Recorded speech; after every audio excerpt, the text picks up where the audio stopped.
Is Elon Musk planning on coming out with a smartphone to compete with Apple and Android?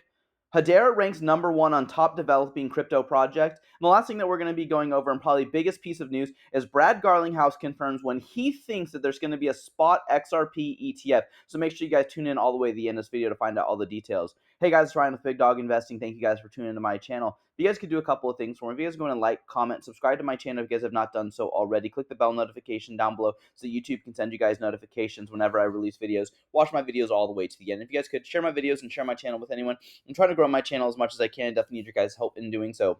Getting started.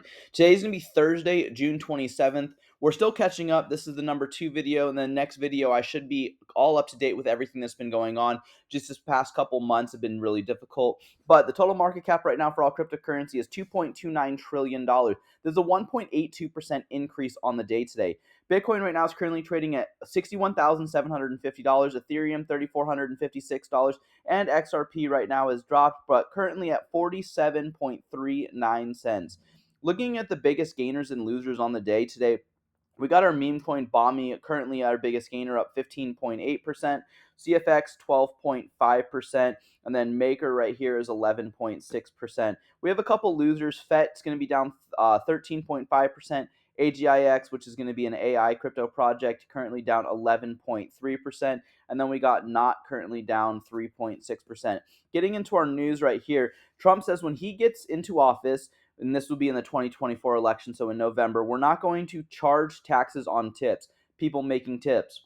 So the service industry is going to get a huge boom, in my opinion. A bunch of people are going to want to get into this industry because they're not going to be taxed on their tips. They don't make a lot of money hourly, but they bank on their tip money to survive. A lot of people who make those cash tips don't actually let the IRS know how much money they've made in cash tips. But a lot of businesses now are being required to actually collect all that cash and then disperse it so it does get tracked and that those individuals can get taxed. And then Trump wants to get rid of the income tax completely and then rely on tariffs. Put your guys' thoughts down in the comments below. What do you guys think of that? Dave Portnoy says, now, my problem with the stock market is just one big casino where the people in charge rig it to fuck over the little guy and make money for themselves. Completely agree with this. There's a lot of price manipulation in the stock market and a bunch of big people who have a bunch of stocks, and these institutional investors, they end up knowing exactly what's going to be going on before it happens. And it seems like a lot of people have insider information, especially within our government, in my opinion. So before something happens, they dump on the market. Then when the news breaks, everyone sells, and then the big institutions buy back into the market after everyone's out and waits for that price increase to go. One of the biggest individuals right here is Nancy Pelosi. Now, this video is from 2012, but it just reiterates what's going on. So Nancy Pelosi being asked about her involvement with Visa pre-IPO from the 2012. Sorry. So she ends up saying like, "Oh, I don't know what you're talking about," and the person who the interviewer asked her, well, you sit on the board for the banking committee, and so you knew about this Visa IPO prior and probably the government getting some contracts for this, and you bought a bunch of stocks before this happened and you made a bunch of money. And she's like, "Oh, I don't know. I'm not going to answer any more questions." And then she was asked just recently within the last 2 years, what do you think, do you think that members of Congress should be banned from trading stocks? And she says, no, it's a free market. Well, obviously it's a free market, but when you have this insider information, again, which is technically illegal if you work in the stock market field, like if you work in these businesses and you buy stocks prior to those news coming out, it's against the law. But for whatever reason, if you sit in a member of Congress and you get this intel prior, you and your family members can make a bunch of money. And it's not just the Democrat side, the Republican does it too. So I don't want to just keep on pointing fingers. Elizabeth Warren's another one of those individuals, and she comes out with this today. Ticketmaster fees amount to almost a third of the ticket's face value. With the power of the industry, there was almost nothing that we could do about it. The DOJ is right. It's time to enforce the antitrust laws and break up Ticketmaster. In my opinion, there's a lot of other things that can be going on. Obviously, if they wanted to do this, she's been in Congress for how long? Why aren't you guys wanting to do this prior? Why is it now? Why is it right as we're coming to an election that all of this news is coming out and things are starting to change? Well, it's because they're just trying to get votes. So, in my opinion, I hate Elizabeth Warren, and she has a huge anti-crypto rhetoric, and I'm hoping John Deaton unseats her as the Senate for Massachusetts. BlackRock and Citadel plan to launch a new national stock exchange in Texas to compete with the New York Stock Exchange. Now, obviously, these two institutions are one of the two biggest um, in the globe, not just in the United States, but around the world. BlackRock and Citadel, they're huge, power hungry, and in my opinion, these are the individuals who control and manipulate the stock market the most. Breaking GameStop hero Roaring Kitty reveals massive holdings. So GameStop had another run up. This guy didn't post for since 2021, I believe, and he came out after being in drought for 3 years and started, coming out with the videos and doing some more live streams. And the screenshots reveal 5 million shares worth 115.7 million and 120,000 call options worth 65.7 million. Since this post, there was a 19% late night run, so the stock price increased quite a bit. It's since dropped since then. Again, I'm trying to catch up with everything that's been going on in the markets. 63 American banks are on the brink of insolvent and collapse, according to the FDIC. This is a huge issue. So, if you're part of one of these super small banks, again, remember, if they're FDIC insured, if you have $250,000 or less, the FDIC will insure you. But if you have over that money, you want to mix it up between different banks, because if one of these banks doesn't go insolvent and let's say you have $1 million, well, you're only going to get $250,000 back, and then you're out 100 or 750,000 dollars. Apple just announced its latest version of ChatGPT will be directly integrated into the iPhone, and they're planning on doing this with the next update. And I believe it's currently live now. But Elon Musk says if Apple integrates OpenAI on the OS level, then Apple devices will be banned at my companies. This is unacceptable security violation. I completely agree. A bunch of people trying to use artificial intelligence to manipulate things, to try to get more information that they currently already have. It's like in those user agreements for social media platforms. When you click accept, they have all of your phone data, everything, and they can use that when they sell that information to other competitors. Now, this is a parody account, but Elon Musk talked about this. Would you buy Tesla's smartphone? This is a cool little device, in my opinion. I would totally buy this, especially if they plan on giving out free Starlink and free X Premium. So free Starlink would be free cell phone service because it's internet access, and then free X Premium, so just being able to post on this platform and becoming the blue check mark and everything else.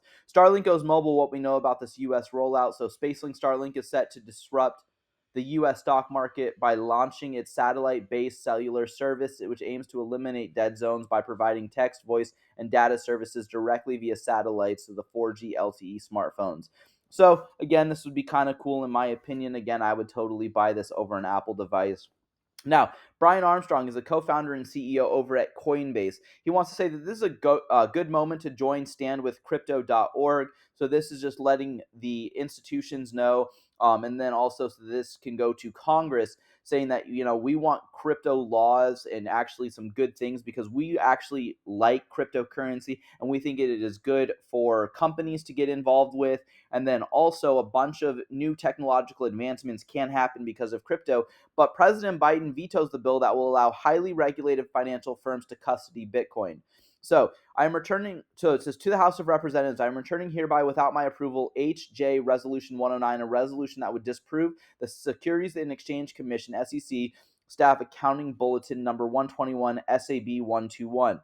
SAB 121 reflects considered technical SEC staff views regarding the accounting obligations of certain firms that safeguard crypto assets by virtue of invoking the Congressional Review Act. The Republican-led resolution would inappropriately constrain the SEC's inability to set forth appropriate guidelines and address future issues. This reversal of the constitutional judgment of the SEC staff in the way risks undercutting the SEC's broader authorities regarding accounting practices. My administration will not support measures that jeopardize the well-being of consumers and investors.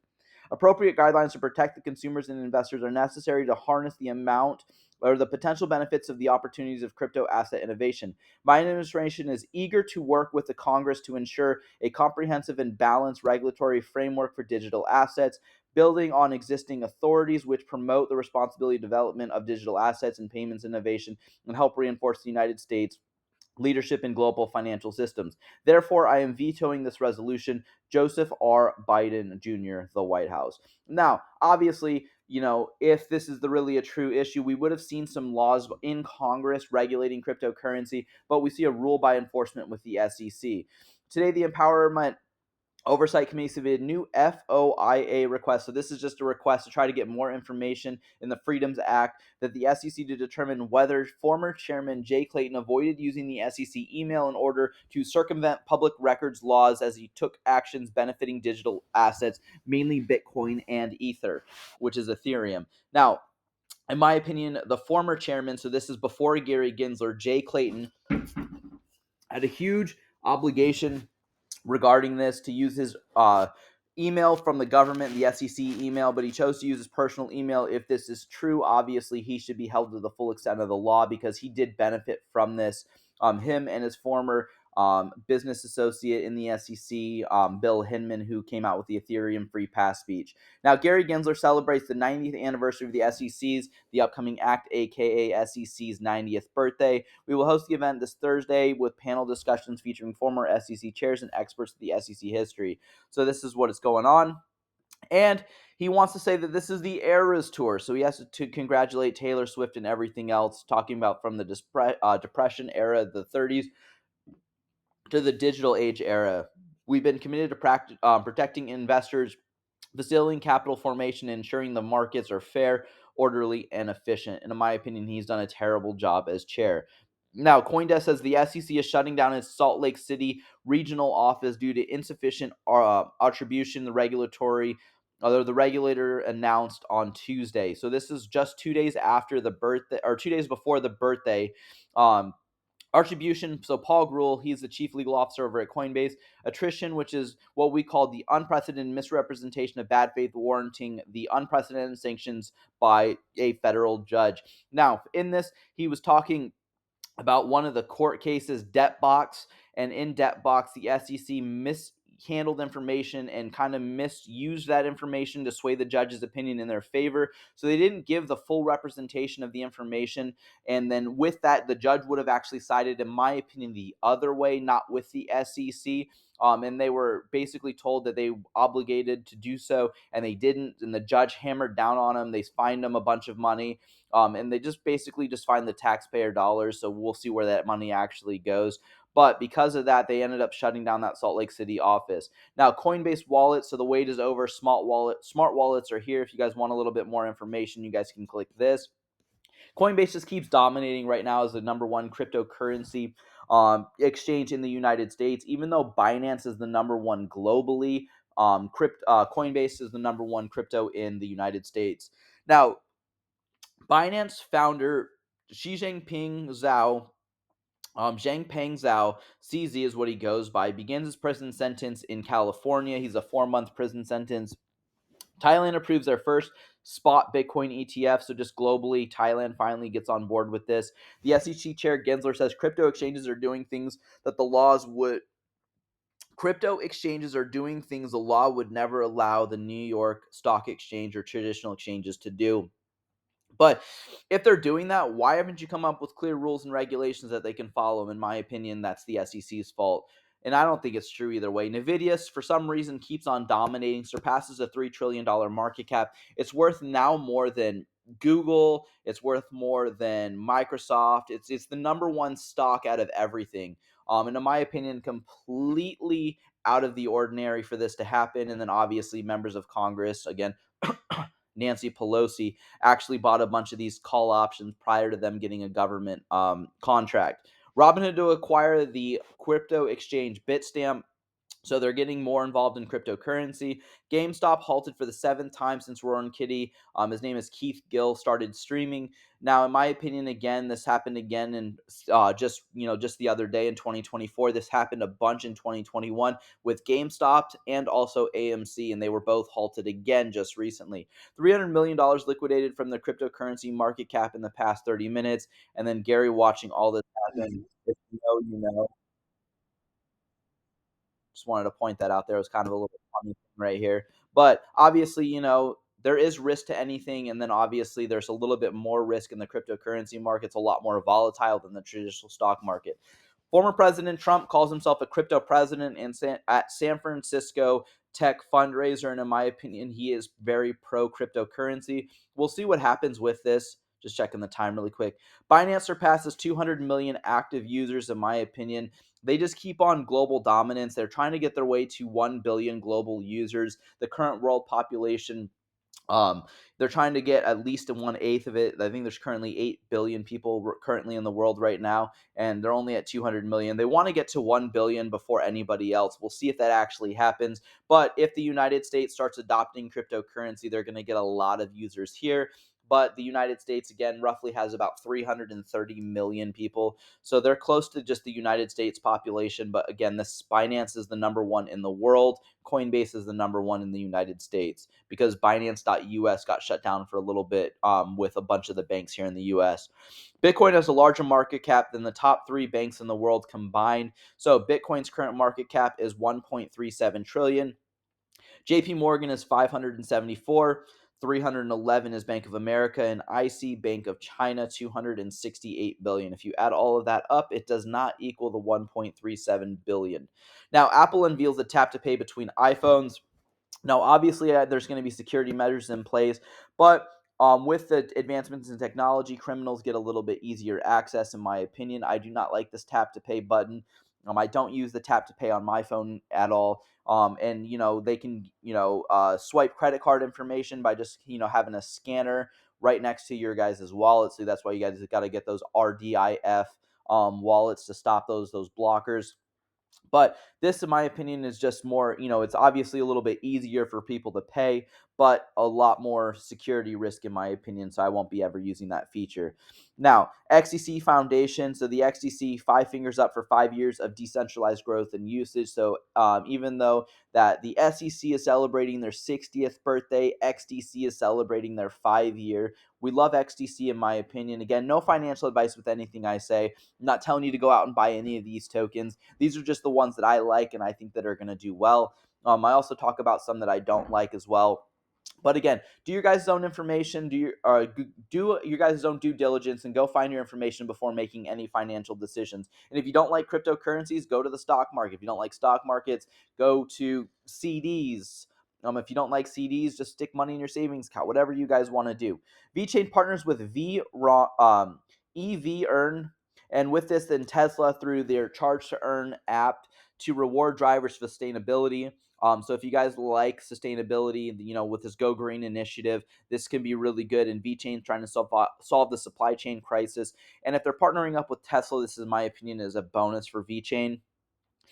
HBAR Foundation. So together, Hyundai, South Korea's largest car manufacturer, and Kia have launched their supply chain with the power of hedera network and hashtag AI.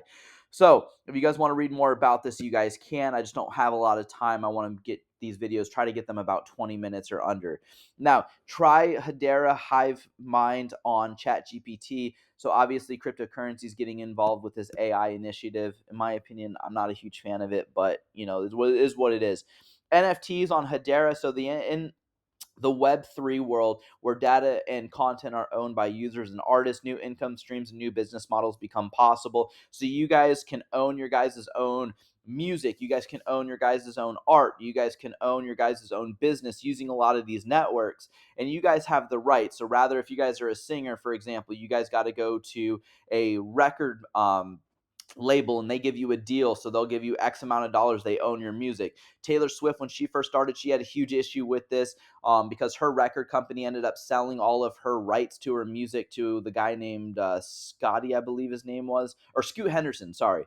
And a bunch of people hated it because Taylor Swift didn't get the rights to buy her own, so now she come out with her own music again, just Taylor's version. And then he just recently retired from being a talent agent. So he just recently got out. So HBAR ranks number one of the top developing crypto projects. So 552 active devs, beating ADA and Link and many more. So, and this is out of Santamin. So Santamin's the one that did this. They're really good with a lot of their research. I want you guys to go on their links and go watch this or read about it. It's actually really important. And in my opinion, I currently like Hedera a lot. I think that they're really good. And I see the HBAR token succeeding in the future. I know the price action for a lot of cryptocurrencies aren't showing it. Mainly meme coins and Bitcoin are the only things that are going up right now. But in my opinion, I think HBAR is one that will in the future. Again, no financial advice. Now, with the XRP AMMs, which is the automated market makers, they're in total after 6 days. The total locked XRP has increased from 5.1 million to almost 5.9 million, a dramatic increase. And in my opinion, we're going to see this keep on increasing. For those of you guys that don't know, you guys can stick money, or you guys can stick XRPs into the tool or into this AMM, and they get locked. And then when they get exchanged through people using the XRPL, you actually do receive a sort of bonus. It's kind of like staking, but there's an increased risk with doing this. I don't have any XRPs locked in any of these AMMs yet. I do see myself doing it in the near future. I just haven't got on board yet. I wanted to see how this test run goes with a bunch of these individuals and see how safe they are before I do stick my XRP tokens in there. And again, I'm not going to stick a bunch of XRPs in there. I'm going to stick, maybe 5 or 10% of my bag. I'm not going to go all in, and let's say the AMM fails for the one that I ended up sticking it into. I'm not out all of that money. So Zach Rector says, Brad being the adult in the room once again, I will be dropping a special warning about meme coin scams tomorrow at 9 a.m. Eastern Standard Time. That was actually a really good video that he dropped. If you guys want to go on his channel on YouTube, you guys can go ahead and watch that. Would Brad be comfortable with saying that if he didn't expect hashtag XRP to far surpass hashtag Doge and the MCAP and utility going forward? So in this, Brad Garlinghouse says, I don't think Dogecoin is a good thing for the industry, and I'm not anti-Dogecoin, but I don't know what its use case is, Ripple CEO Brad Garlinghouse said last week. He's not saying, it's a bad thing that, Dogecoin is out there and succeeding. He's just saying that there's no real use case and people are just buying it, and people are just buying it saying like, well, if the next person buys it, then I can go ahead and sell it, and then I'm up money while they're down money. Obviously with the XRP token, they're actually trying to solve a real world problem with bank-to-bank transfers with money, because it's so expensive to send money and it's also very slow and inefficient, where the XRP token with the XRPL can do this at a faster rate for a lot cheaper fees. Moving forward, though, this was a huge thing with Tether. So this is the third or fourth time Brad Garlinghouse has gone out of his way to tell the market that Tether is not untouchable, which Tether, if you guys don't know, is the number one stable coin, currently worth $112 billion. So obviously Tether is a huge, stable coin, but it's not untouchable. Tether is going to lose market shares to the Ripple Ledger USD. So they don't know what they're going to come up with a name for Ripple stable coin. And then is he telegraphing that the market, for a reason, in my opinion, strap in digital asset investor shares? In my opinion, I completely agree with this. And a bunch of people were scared or concerned about this. So it says, remember when Ripple stablecoin was announced and the anti-XRP army immediately began saying that they don't need XRP? Brad Garling says they lost the plot. Was him being the CEO of being generous. He basically says that they're still all in on the XRP token. It's just if people wanted to use a stable coin for a little bit less of a risk, they have the ability to do it. Mainly due to slippage. But in my opinion, the XRP token is going to keep on succeeding, and Ripple is still planning on using the XRP token. So the XRPL version 2.2.0 is now available and introduces the new XLS 47 Prime Oracle amendment. It also includes an important fix amendment to avoid the creation of empty DIDs, and a wealth for similar fix amendments for the automated market maker, exchange routing, and the TXNID. If you guys want to read more about that, you guys can. One of the last things that we're going to be going over is Ripple CEO says he expects a spot XRP ETF to be in 2025. So get ready, strap in. We might see a massive price run, in my opinion, with this. And the last thing that we're going to be going over is more global adoptions with the XRPL. So we are proud to launch the XRPL Japan and Korea Fund to boost initiative and utility for the XRPL in APAC. Thank you guys for tuning into my channel, and I look forward to you guys watching my next video. If you guys can invest with the big dogs, stay on the porch. Thank you guys, and have a good one.